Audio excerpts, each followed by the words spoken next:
एक बार की बात है। गौतम बुद्ध का आनंद नाम का एक प्रिय शिष्य था। वह उसके साथ नदी के किनारे टहल रहे थे। तभी उन्होंने देखा एक युवा राजकुमारी शाही पालकी के पास खड़ी थी। वह चिंतित दिख रही थी। बुद्ध उसके पास गए। तब उन्हें पता चला वह पास के राज्य से लौट रही है। यह यात्रा थका देने वाला था, इसलिए पालकी को ढोने वाले सेवक थक गए थे। राजकुमारी को आगे ले जाने उनके बस से बाहर हो रहा था, लेकिन राजकुमारी को किसी खास अवसर के लिए महल जल्दी पहुंचना था, इसलिए राजकुमारी चिंतित थी। बुद्ध ने फैसला किया वह राजकुमारी को मदद का प्रस्ताव देंगे। इस प्रस्ताव से राजकुमारी की परेशानी थोड़ी कम हुई।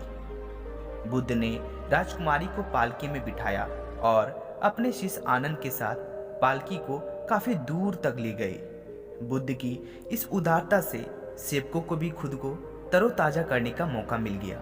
जब सेवकों की थकान दूर हो गई, तब उन्होंने राजकुमारी को महल पहुंचाने का भार अपने कंधों पर ले लिया। इस तरह बुद्ध और शिष्य आनंद का राजकुमारी को अलविदा कहने का समय आ गया। दोनों ने बड़े ही आदर के साथ प्रणाम कहा और अपने रास्ते चल पड़े, लेकिन राजकुमारी ने इस सहायता के लिए किसी भी तरह का कोई आभार नहीं दिखाया, बस अपने हाथ लहराकर अलविदा कह दिया। आनंद राजकुमारी के इस बर्ताव से अंदर ही अंदर काफी नाराज था, लेकिन वह चुपचाप चल रहा था, इस उम्मीद में कि बुद्ध इस पर कोई प्रतिक्रिया देंगे। मगर इसके विपरीत बुद्ध के चेहरे पर एक अजीब सी खामोशी थी और इस खामोश में एक अपार शांति थी। इस बात से आनंद बहुत हैरान था। वह चुपचाप रहना उसके लिए एक मुश्किल हो रहा था। उसने नाराजगी भरे लहजे में कहा, वह हमारी सहायता के लिए थोड़ा तो आभार व्यक्त कर सकती थी। क्या आपको नहीं लगता उस राजकुमारी को शिष्टाचार सिखाने की जरूरत थी? बुद्ध धीरे से मुस्कुराकर बोले, आनंद, किसी चीज से बहुत ज्यादा उम्मीद लगा लेना हमारी निराशा का कारण बन जाता है।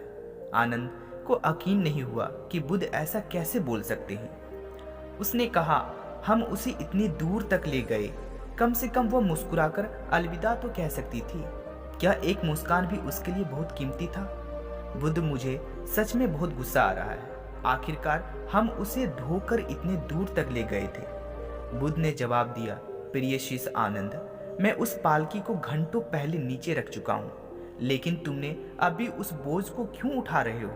बुद्ध कहते हैं, सकारात्मक लोगों को भी नकारात्मक विचार आते हैं, बस वह खुद को उन विचारों के नियंत्रण में नहीं आने देते हैं। विचार मेहमान की तरह है, उन्हें आने और जाने दो। तो दोस्तों, इस कहानी से हमें यह सीख मिलती है कि किसी भी चीज़ से बहुत ज़्यादा उम्मीद लगा लेना हमें नकारात्मक सोच की ओर ले जाता है।